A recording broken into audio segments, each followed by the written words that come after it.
追击桑尼号的舰队开火射击，无数炮弹吹着口哨炸向他们。纳美和乔巴充当慎平的泊车雷达，在后面指挥慎平掌舵躲避。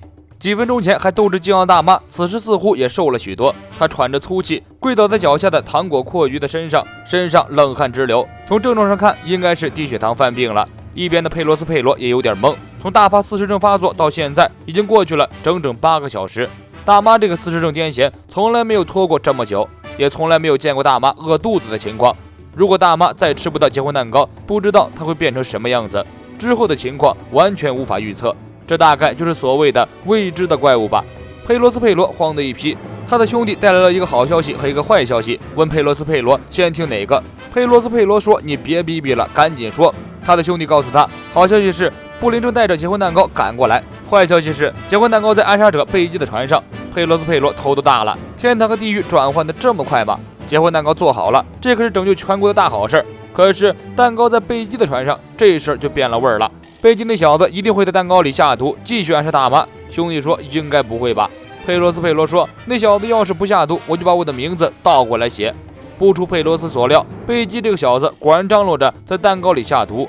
为此，山治还和他吵了一架。你要暗杀是你的事情，但是绝对不可以在我客人的食物里下毒。贝基很不高兴，这可是除掉四皇的机会之一。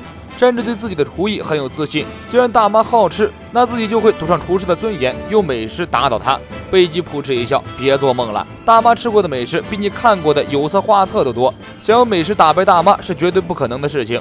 山治趁着贝基张大嘴骂他的功夫，将一勺的奶油塞进了贝基的嘴里，贝基当场昏死过去。贝基的船员们以为山治给贝基下了毒，全部举起枪瞄准山治。黑族，你对老大做了什么？山治满脸鄙夷，你们自己问他吧。大家看向昏死在地的贝基，平日里一脸严肃凶狠的贝基，此时像个小娃娃一样，红着脸尖叫道：“这该死的甜美，好吃的要死！”贝基的左右护法将他扶了起来。山治酷酷地说道：“暗杀是你的自由，但必须让我的客人吃饱。有人想吃东西就让他吃，这就是厨师的工作。”旁边的布林尖叫一声，头顶冒着蒸汽，晕倒在地。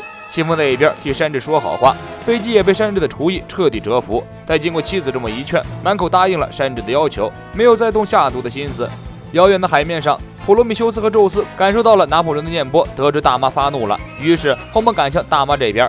一路上，两个不知道是什么东西的东西互相抱怨。宙斯贪吃，普罗米修斯也一样贪吃，他被路边的山火给勾引住了，走一路吃一路，所以两人才会追对了大妈，在路边迷了路。普罗米修斯大骂：“你还有脸埋怨我？还不是你因为贪吃背叛了妈妈！”宙斯自知理亏，没有再继续狡辩。加洛特的效率很高，很快就给桑尼号打出了一条出路。慎平和纳美、乔巴合力躲开了敌人的炮弹群后，向出口冲去。加洛特还在敌方的舰队群中奔走拼杀。前来支援的布鲁克从海面上跃起身来，拉响小提琴，优美的琴声将前面堵截的小喽啰催眠熟睡，失去作战能力。加洛特拼杀一阵，感觉有点不妙，意识开始模糊起来。看来月亮狮子的形态要失去控制，自己必须要在那之前解除月亮狮子的形态。加洛特抢了几艘船的船舵，喘着粗气跪倒在地。这时登游魔人的砍刀已经砍了过来，加洛特却再也没有力气避开了。千钧一发之际，布鲁克闪了出来，抱着加洛特跳到了海面上，躲开了魔人的砍刀。加洛特对布鲁克表示感谢，布鲁克轻声说道：“我应该谢谢你才对。”加洛特安心地闭上双眼，只要眼睛看不到月光，片刻之后就会恢复到正常的形态。布鲁克奔跑着将加洛特送回到了船上，娜美一把抱住几乎虚脱的加洛特。加洛特虚弱地笑了笑，能帮上你们我很高兴，但现在能不能让我待在看不到月光的房间里呢？娜美点点头，你就好好休息吧。大妈的状态非常糟糕，看样子随时都有可能原地暴毙。佩罗斯佩罗担忧地问了一句：“你没事吧，妈妈？”大妈没有理会大儿子，低吼一声：“他们来了！”说完，大妈一跃而起，跳上空中。宙斯和普罗米修斯由远处飞来，刚好接住了大妈。佩罗斯佩罗和一干手下惊呆了，多少年没看到过大妈如此轻盈的体态了。不过让大伙吃惊的事情还在后面。大妈脱下头上的船长帽拿破仑，将其抓在手里。拿破仑变身成巨人形态，太阳普罗米修斯窜上大妈的手臂，爬上她的脑袋，在头顶燃起了一束火焰。此时的大妈头上熊熊烈火，脚下雷鸣电闪，右手还拿着长着一张狰狞大脸的国王剑拿破仑，形态就像是年画上面杀鬼的门神一般。不过他比门神更凶神恶煞，比厉鬼更残忍可怕。别说是娜美等人，就算大妈的子女们也从来没见过大妈的这种凶猛的形态。大妈乘着宙斯以极快的速度飞驰而来，接着他从宙斯身上跳下，直接落在桑尼号上，巨大的身体将桑尼号砸出多处的断痕。娜美几个吓得动也不敢动。慎平果断地喊道：“大家做好弃船的准备。”大妈用巨手扒在房门上，一把将半个房间掏开，结婚蛋糕。盛平很勇敢地站出来，大吼一声：“住手！你这老太婆！这个船上可没有什么结婚蛋糕。”大妈一愣，对盛平的话半信半疑：“我儿子可是说过这里有蛋糕的，如果没有的话，我就要亲手干掉他。”不远处的佩罗斯佩罗吓得一哆嗦，没想到癫痫状态下的大妈把这事记得这么清楚，该清醒的事她不清醒，不该清醒的事情她记得一清二楚。这老太婆不会是装癫痫吧？大妈举起拿破仑，拿破仑着了普罗米修斯的太阳火，猛地一劈，皇帝剑。大妈一剑劈向盛平，盛平双手武装色，正面硬生生地接下了大妈的大招，和大妈呈现出了对峙的状态。区区经杀，别以为能对抗我！大妈双手发力，宛如打棒球一样，一剑将盛平砍了出去。接着，大妈用皇帝剑在桑尼号上大肆破坏，见人砍人，见物砍物。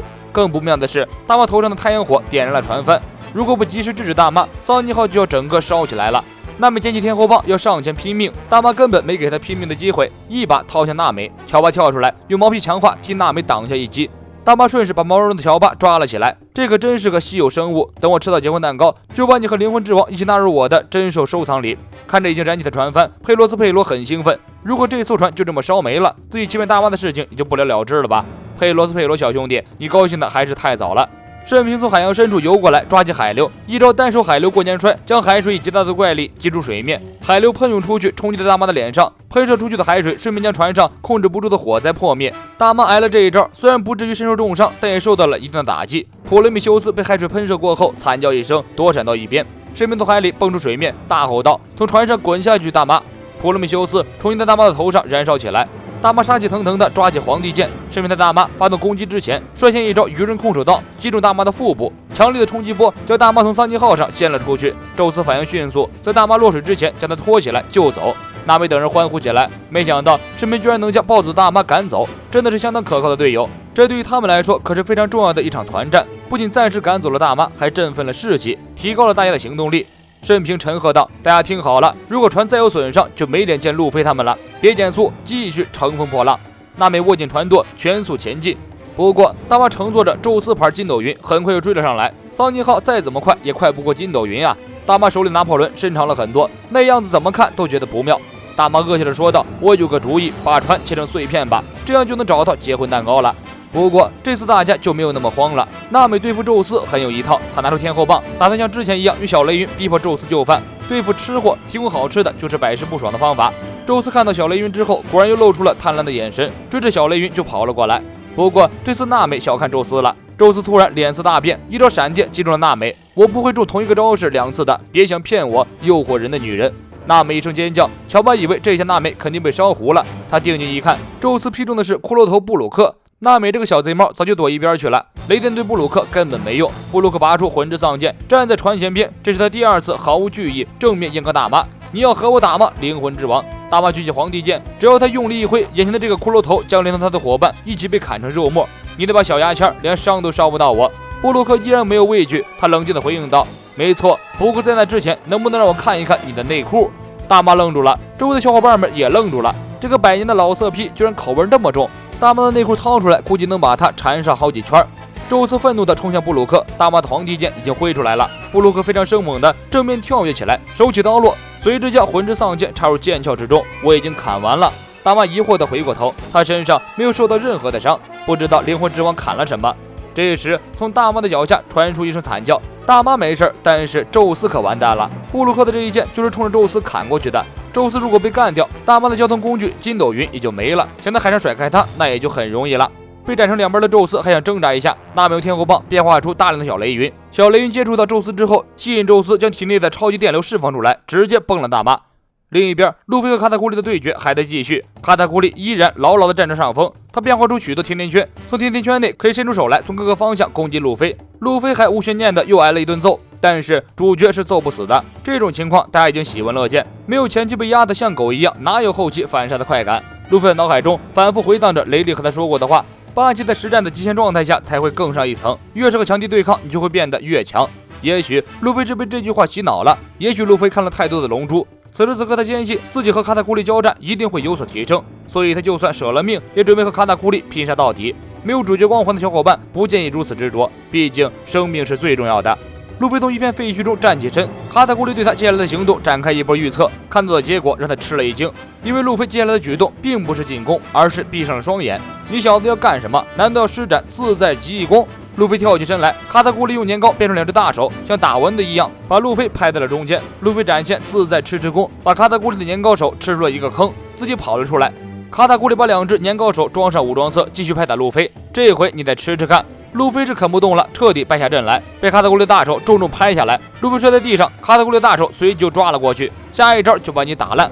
路飞猛吸一口气，将身体鼓成气球后，将肚子里的气全部吐出去，躲开卡塔库里的攻击。但是路飞自己知道，这样躲绝对不是办法。如果他不能像卡塔库里一样看到未来，就永远无法摆脱卡塔库里的进攻。我必须要更加集中精神才行。卡塔库里的手摆成手枪的姿态，瞄准路飞。路飞向旁边躲去，但是他的行动轨迹早就被卡塔库里预测到了。2发手指子弹全部击中路飞，路飞反应很快，用武装色扛了下来。虽然是武装色的对抗，但路飞明显感觉卡塔库里的攻击打在身上疼得要死。如果他躲不开，肯定要被活活打死。这时，路飞想起卡塔库里说过的话：见闻色是需要冷静才能发动的能力。路飞深受启发，如果我也能冷静下来的话，是不是也有机会发动这种级别的见闻色？卡塔库里一看路飞的样子，就知道他还没有被打服。小树不修不直溜，看来这小子还是欠收拾，必须再揍他一顿才行。卡塔库里用年糕变化出一把加特林机关枪，路飞闭上眼睛，努力让自己冷静下来，其实心里慌的一批。卡塔库里发动了加特林，比雨点都要密集的枪林弹雨招呼到路飞的身上，路飞根本避无可避，没办法，只能用武装色硬扛。不过卡塔库里打出来的这些子弹打在身上实在是太疼了，路飞实在受不住，用自己的机关枪招式阻挡卡塔库里的子弹。卡塔库里一个瞬移来到路飞的身后，用膝盖将路飞打倒。没想到你会跟我战斗到这个程度，我就暂时认同你的战斗天赋吧。不过无论你怎么努力，也无法胜过我。卡塔库里再次变化出一排的甜甜圈，从甜甜圈里伸出许多手臂，这几拳打下去，估计会把路飞本就不聪明的脑袋打得更傻乎乎。你的未来一片黑暗啊，草帽路飞！路飞一听这话就不太乐意了，大吼一声，迎面冲向卡塔库里。我的未来由我自己做主。我是剑无君，咱们下期见。